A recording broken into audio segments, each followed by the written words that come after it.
Gusto mo bang magpatangkad ng lahi? Makinig ka sa akin. Dahil sa video na to, sasabihin ko sa inyo ang mga probinsya na may pinakamatatangkad na mamamayan. Dito ka maghanap ng nobyo o nobya. Pero teka muna ha. Akala mo ba, jeans lang ang dahilan kung bakit may matatangkad? Paano kung sabihin ko sa inyo na may mga lugar sa Pilipinas na consistent na mas matangkad ang mga tao kaysa sa national average? At hindi lang ito, basta haka-haka ha. May data, may patterns, at may mga probinsya talaga na mas lamang pagdating sa tangkad. Mr. D. Number 12, Cagayan. Estimated average 5 feet, 4.13 inches. Ang kabuoang average ng rehiyon ng Cagayan Valley ay humahabol sa Ilocos Region sa taas. Kilala ang Cagayan sa Calao Cave, isang limestone cave na may 7 chambers at may kapilya sa unahang kuweba. Itong pinakasikat na natural tourist spot ng probinsya at kilala bilang important cultural property. Ang Cagayan River naman ay dumadaloy sa probinsyang ito at pinakamahabang ilog sa Pilipinas.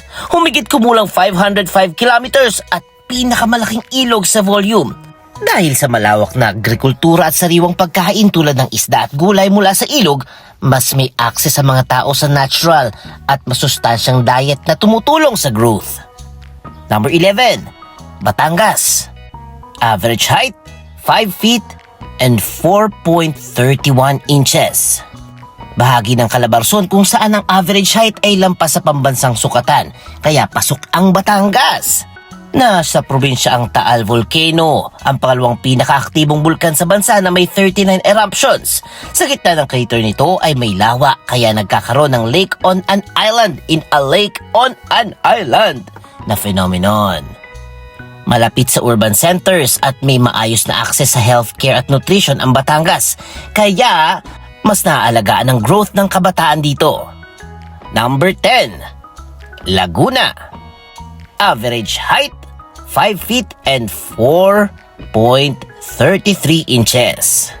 Malapit ang average height ng mga taga-Laguna sa top due to Calabarzon Region's tall figures. Dito matatagpuan ang Pagsanhan Falls, Mount Makiling, at higit sa 700 hot spring resort sa Calamba at Los Baños.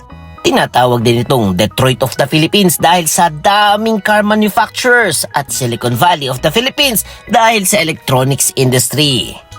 Nagdag dahilan bakit nga ba sila matangkad? Dahil sa presensya ng mga universidad at research centers na mas mataas ang awareness sa tamang nutrisyon at healthcare practices. Number 9, Cavite. 5 feet and 4.35 inches. Dito naganap ang malaking bahagi ng himagsikang Pilipino at dito rin pinahayag ang kalayaan noong June 12, 1898 sa Kawit. Mula rin sa Cavite City ang pantalan ng Manila Galleon Trade kung saan naglayag ang kalakalan sa pagitan ng Asia at Latin America. Bakit sila mas medyo matangkad? Mataas ang urbanization at income level sa ilang bahagi, kaya mas may access sa protein-rich diet at modern lifestyles. Number 8, Zambales. Estimated average height, 5 feet and 4.4 inches. Sa gitna ng Central Luzon, kaya nasa upper half ng list ito. Kapag panahon ng tag-ani, ang Zambales mangoes ang pinakamatamis at sikat sa buong bansa. Sa Subic Bay Freeport Zone, makikita ang iba't ibang resorts, casino, theme parks at historical sites. Perfect para sa weekend getaway. Sila ay mas matatangkad dahil sa kombinasyon ng seafood diet at active coastal lifestyle. Mas nakakatulong ito sa physical development ng isang tao.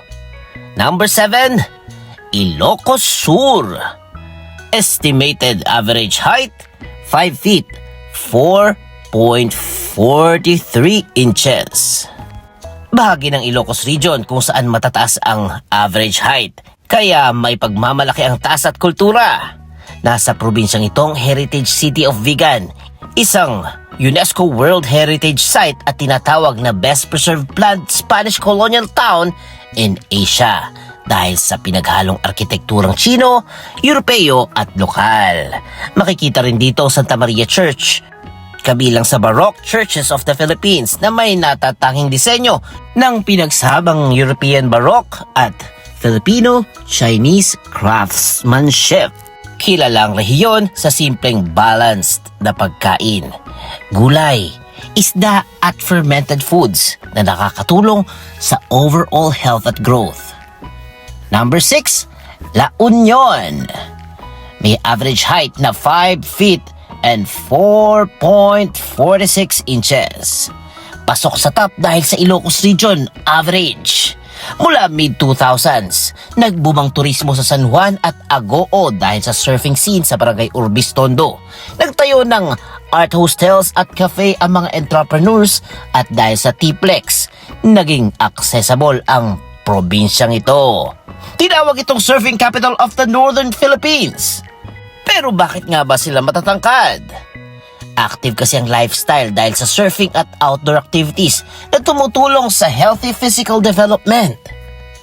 Number 5, Pangasinan. May average height na 5 feet and 4.47 inches. Isa sa mga probinsya ng Ilocos Region kaya mataas ang average height. Kung gusto mo ng island hopping, pumunta sa 100 Islands Natural Park or sa white sand beaches ng Bolinao at Dasol. Sa Dagupan naman, ginaganap ang Bangus Festival. Trivia lang, ang pangalan ng probinsya ay nangangahulugang Place of Salt at kilala sa paggawa ng bagoong at alamang. Mataas ang consumption ng bangus dito at seafoods na mayaman sa protein at omega-3. Importante ito sa growth. Number 4, Nueva Ecija. Bahagi ng Central Luzon na naman kung saan nasa taas ang average. Tinatawag itong Rice Granary of the Philippines, Milk Capital at Heart of Inland Luzon. Nueva Ecija ang pinakamalaking tagapag-ani ng bigas sa bansa. Subukan nyo ang Minalungaw National Park sa General Tino. May emerald green na ilog, 16 meters na taas na limestone walls at pwedeng mag-rafting, swimming at cliff diving. Sila ay matatangkad dahil sa pagiging milk capital. Mas mataas ang availability ng dairy products na may calcium. Critical to sa bone growth. Number 3, Tarlac. May average height na 5 feet 4.8 inches. Ang Tarlac ay kabilang sa pinakamatataas na average height dahil kasama ang rehiyon sa Central Luzon. Tinagurian itong melting pot of Central Luzon dahil halo-halo ang Kapampangan, Pangasinan, Ilocano at Tagalog sa kultura. Kilala rin sa asukal at palay kaya tinatawag na Sugar Capital of Luzon. Kung mahilig ka sa hiking, naroon ang Mount Pinatubo Crater Lake. Matapos sumabog noong 1991, ang kaldera ay naging tourist attraction at ang pangunahing ruta papunta doon ay sa Barangay Santa Juliana sa Capas, Tarlac. Bakit sila matangkad? Dahil sa genetic diversity.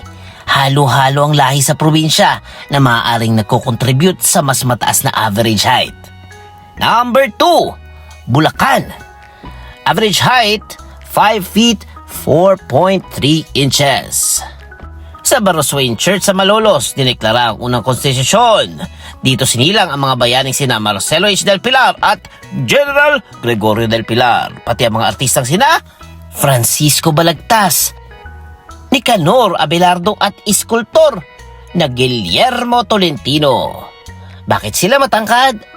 Malapit sila sa Metro Manila, kaya mas advanced ang healthcare, education at nutrition awareness dito.